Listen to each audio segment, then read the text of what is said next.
नमस्कार, मैं योगेश राणा। अभी 2 दिन पहले उत्तराखंड बीजेपी के प्रदेश अध्यक्ष महेंद्र भट्ट ने बीजेपी के कुछ नेताओं को देहरादून में बुलाकर सख्त लहजे में अनुशासन के दायरे में रहने की हिदायत दी। जिन लोगों को महेंद्र भट्ट ने तलब कर यह कहा कि सार्वजनिक बयानबाजी करने से बाज आए, वो कोई साधारण कार्यकर्ता नहीं है बीजेपी के और साधारण नेता नहीं है। इनमें बीजेपी के 2 विधायक रानीखेत से प्रमोद नैनवाल और टिहरी से किशोर उपाध्याय, उत्तराखंड सरकार में दायित्वधारी कैलाश पंत, कुछ समय पहले ही बीजेपी में शामिल हुए पूर्व मंत्री दिनेश धने, बीजेपी की प्रांतीय कार्यकारिणी के मेंबर खेम सिंह चौहान के नाम शामिल है।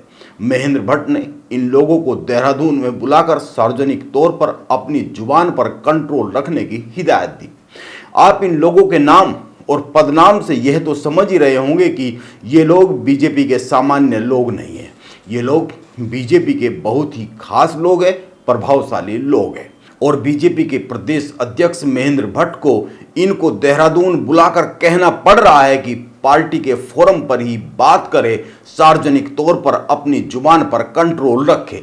यानी इन लोगों से कुछ ऐसी चूक हुई है, ऐसी बातें सार्वजनिक तौर पर हुई है जो गंभीर है, खासकर बीजेपी संगठन के लिए तो बहुत ही गंभीर है। इसीलिए महेंद्र भट्ट ने इन लोगों को बुलाकर हिदायत दी।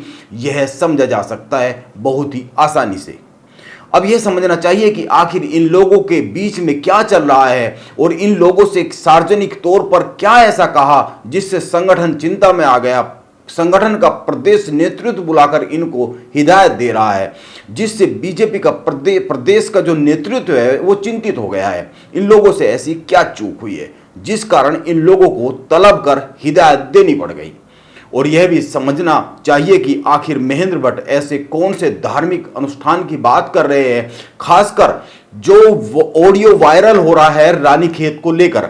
रानीखेत से जो ऑडियो वायरल हुआ है उसको लेकर जो उसमें बातचीत है 30 लाख रुपए के ठगी की, उसको लेकर महेंद्र भट्ट किस धार्मिक अनुष्ठान की बात कर रहे हैं और जिस धार्मिक अनुष्ठान से मंत्री बनाने की बात भी जुड़ी हुई है, अगर ऑडियो वायरल की बात करें तो। और महेंद्र भट्ट ने जो बयान दिया है, मीडिया के सवाल के जवाब में जो उत्तर दिया है, अगर उसकी बात करें तो और दोनों को मिलाकर देखें तो महेंद्र भट्ट के बयान को सुनने से पहले रानीखेत से वायरल हुए ऑडियो के पीछे की कुछ बातों को समझना चाहिए, जिन पर इस वक्त पूरे उत्तराखंड में बड़ी चर्चा हो रही है। खासकर उत्तराखंड में बीजेपी में तो बड़ी चर्चा हो रही है और महेंद्र भट्ट भी इसी वायरल ऑडियो को लेकर मीडिया द्वारा पूछे गए सवाल का जवाब दे रहे हैं।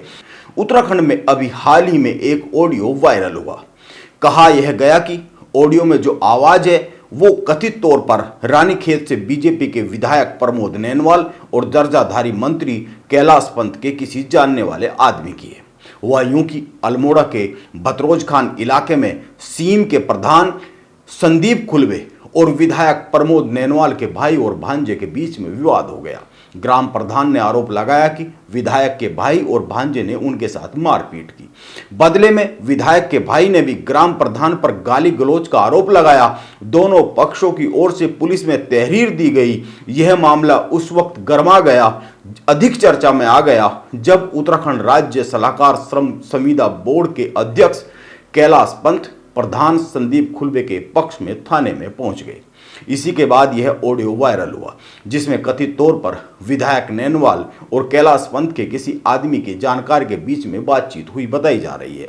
इस वायरल ऑडियो को लेकर महेंद्र भट्ट से जब मीडिया ने सवाल किया, जब महेंद्र भट्ट ने 5 लोगों को तलब किया देहरादून में, जिसमें से ये जो मामला है रानीखेत वाला, इससे जुड़े हुए भी लोग थे, तो जब ये बात हुई मीटिंग होने के बाद, जब मीडिया ने महेंद्र भट्ट से सवाल किया इस वायरल ऑडियो को लेकर, तो इस सवाल के जवाब में महेंद्र भट्ट ने जो कहा उस पर गौर किया जाना चाहिए।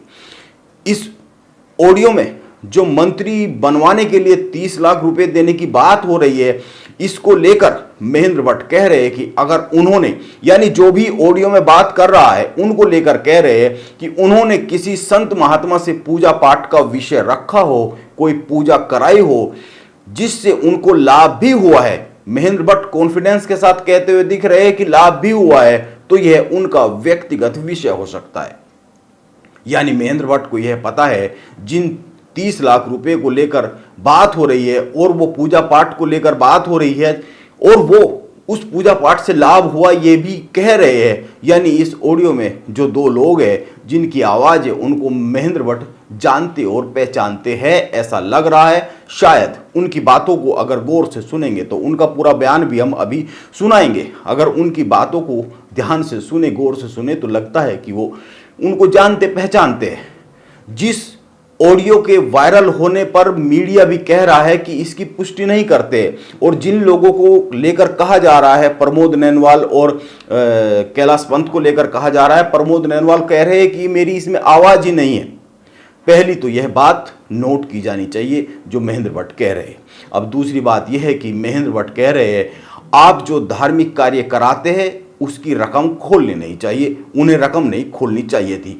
महेंद्र भट्ट सलाह दे रहे हैं जो ऑडियो में जो बात हो रही है और जो उसमें रकम की बात कह रहा है, वो जो 30 लाख रुपए ठगी की बात कह रहा है मंत्री पद दिलाने के नाम पर, और महेंद्र भट्ट कह रहे हैं कि ये कोई धार्मिक अनुष्ठान रहा होगा, वो भी अनुमान से कहते हुए दिख रहे हैं, लेकिन कह रहे हैं कि रहा होगा तो वो रकम नहीं खोलनी चाहिए थी। यह महेंद्र भट्ट 29 लाख रुपए के बारे में कह रहे हैं जिसका जिक्र उस ऑडियो में हो रहा है। महेंद्र भट्ट बहुत ही साफ साफ कह रहे हैं आजकल धार्मिक लोग हैं और धार्मिक क्षेत्र में काफ़ी खर्चा भी होता है। आप पहले महेंद्र भट्ट की बात सुनिए, इसके बाद कुछ अन्य बातें भी करते हैं। देखिए, पहली बात तो उन्होंने पार्टी के किसी व्यक्ति से कोई बातचीत नहीं की। किस एंगल में किस व्यक्ति से वार्ता है उसका उत्तर वही देंगे, उसको हमारा कोई विषय बनता नहीं है। क्योंकि अगर किसी बीजेपी के कार्यकर्ता से बात की होती उन्होंने और किसी पदाधिकारी से बात की होती, किसी के बारे में बोला होता, एक विषय होता। ठीक है, एक सार्वजनिक जीवन में व्यक्ति किसको किस रूप में लेता है उसका अपना आंतरिक पक्ष है कि एक संत महात्मा से अगर उन्होंने कोई विषय रखा हो, पूजा पाठ का विषय रखा हो, उन्होंने कहा भाई मैंने पूजा पाठ के तक सब कुछ किया उन गुरु जी के उसमें, और उनको लाभ भी हुआ है, खुद उन्होंने स्वीकार किया है। जिन गुरु जी से मेरी बात हुई उनसे मुझे लाभ भी हुआ है। लेकिन अभी अब ये ठीक है कि आप कितना धार्मिक कार्य करो उसकी राशि खोलनी नहीं चाहिए, तो उन्होंने लगा कि राशि मुझे नहीं खोलनी चाहिए थी। लेकिन ठीक है, आजकल धार्मिक लोग हैं, धार्मिक क्षेत्र में काफ़ी खर्चा भी होता है। बीजेपी के प्रदेश अध्यक्ष महेंद्र भट्ट की मीडिया से बातचीत से दो बातों पर गौर किया जाना चाहिए। उनकी बातों से साफ साफ लग रहा है कि वो ऑडियो में शामिल दोनों आवाज़ों को बहुत अच्छे से जानते और पहचानते हैं, क्योंकि वो कह रहे हैं कि इस ऑडियो में बीजेपी के किसी पदाधिकारी से बात उनकी हुई नहीं है। वो कह रहे हैं हो सकता है उन्होंने पूजा पाठ कराई हो जिसका उनको लाभ भी हुआ है। इस ऑडियो में 30 लाख रुपए की ठगी की बात हो रही है, वो भी मंत्री पद दिलाने के नाम पर। यह एक गंभीर विषय है, यह गंभीर आरोप है।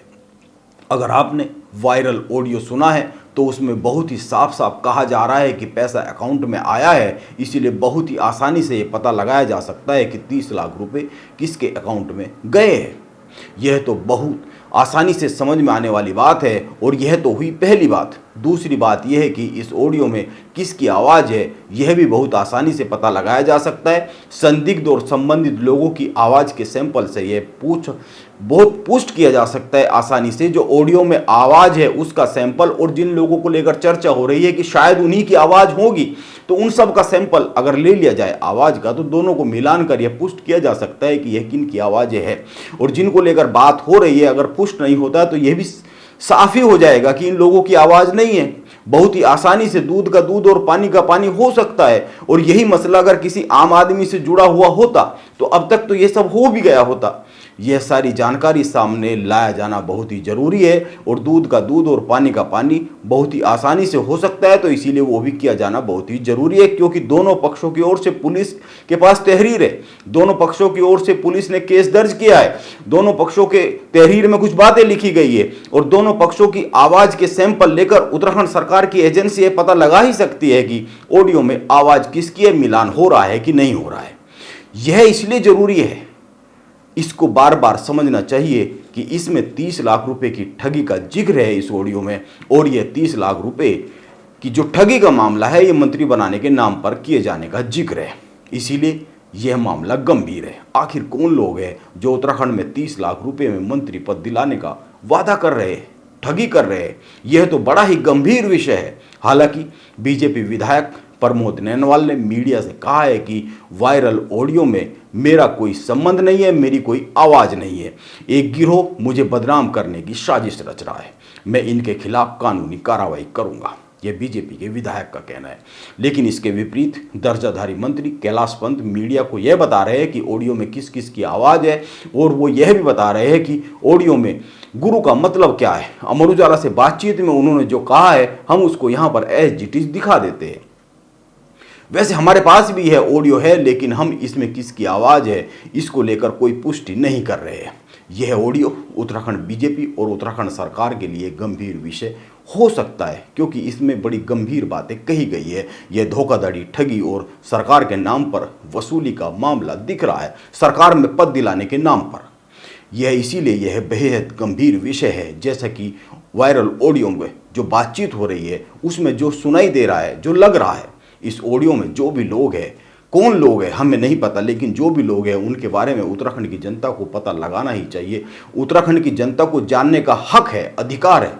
यह उत्तराखंड की जनता का हक है जो बनता है। और उत्तराखंड की सरकार को ये कौन लोग हैं जो इतनी बड़ी ठगी करते हुए दिख रहे हैं। और फिर ठगी और धोखाधड़ी का तो कोई भी मामला हो, जांच पड़ताल के बाद आरोपियों को जेल तो भेजा ही जाना चाहिए, अदालत तक मामला पहुंचाया ही जाना चाहिए, सजा उन लोगों को होनी ही चाहिए। और फिर यह तो मंत्री पद दिलाने के नाम पर ठगी की बात हो रही है। इसीलिए बड़ा ही गंभीर विषय है जिसका खुलासा होना ही चाहिए। रही बात बीजेपी के अंदरूनी अनुशासन की, तो पार्टी के प्रदेश अध्यक्ष महेंद्र भट्ट ने इसको लेकर 5 लोगों को बुलाकर हिदायत दे ही दी है। और इन 5 लोगों के माध्यम से पार्टी के प्रदेश में अन्य लोगों को भी हिदायत दे दी है कि जो भी बात कहनी है वो पार्टी फोरम पर के सार्वजनिक तौर पर अपनी भाषा पर, अपने बयानों पर कंट्रोल रखे, अपनी जुबान को कंट्रोल में रखे, ऐसे वैसे बयान इधर उधर ना दे। देखना यह होगा महेंद्र भट्ट की हिदायत कितनी असर उत्तराखंड में करती है। नमस्कार, मैं योगेश राणा।